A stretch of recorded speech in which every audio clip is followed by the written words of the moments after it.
ৰাণী pink কালাৰত এয়া চাওক কিমান বেছি ধুনীয়া কাপোৰযোৰ বহুত বেছি হেভি আৰু এয়া দুটা ঘাই আছে ফুলৰ ডিজাইনটো এনেকুৱা হ'ব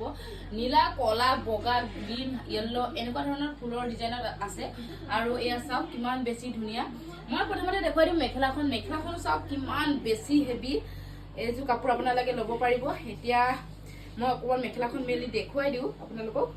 এয়া হৈছে মেখেলাখন আঁঠুৰ ওপৰলৈকে ফুল আছে এয়া দেখা পাইছে আঁঠুৰ ওপৰলৈকে ফুল আছে এনেকুৱা ধৰণৰ হ'ব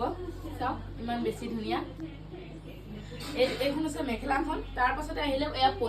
পটিখিনি লগালে বহুত বেছি ভাল লাগিব এই কাপোৰযোৰ আৰু এয়া চাওক পটিকেইটা ইমান ধুনীয়া হেভি একদম পুৰা ফুল পটি আছে এয়া ব্লাউজ পিচটো চাওক কিমান বেছি ধুনীয়া গোটেই একদম ধুনীয়াকৈ ডাঙৰকৈ লগাব পাৰিব এয়া এনেকুৱা ডিজাইনত ফুল পটিকে আছে ব্লাউজ পিচটো এয়া ধুনীয়াকৈ চিলাই ল'ব পাৰিব তাৰপিছত এইখন আছে চাদৰখনত চাওক কিমান বেছি ধুনীয়া এয়া হৈছে চাদৰ গোটেই চাদৰখন এনেকুৱা দুটাকৈ ফুল আছে আৰু এইফালে ধুনীয়াকৈ ডিজাইনটো আছে মই অকণমান গাত লৈ দেখুৱাই দিওঁ এয়া হৈছে চাদৰখন কালাৰো বহুত বেছি ধুনীয়া আপোনালোকে ল'ব পাৰিব মনোজ ভাই ফেশ্বনৰ পৰা 9957436755 এই নম্বৰত যোগাযোগ কৰক আৰু এই ধুনীয়া কাপোৰযোৰ আপোনালোকে অৰ্ডাৰ কৰি লওক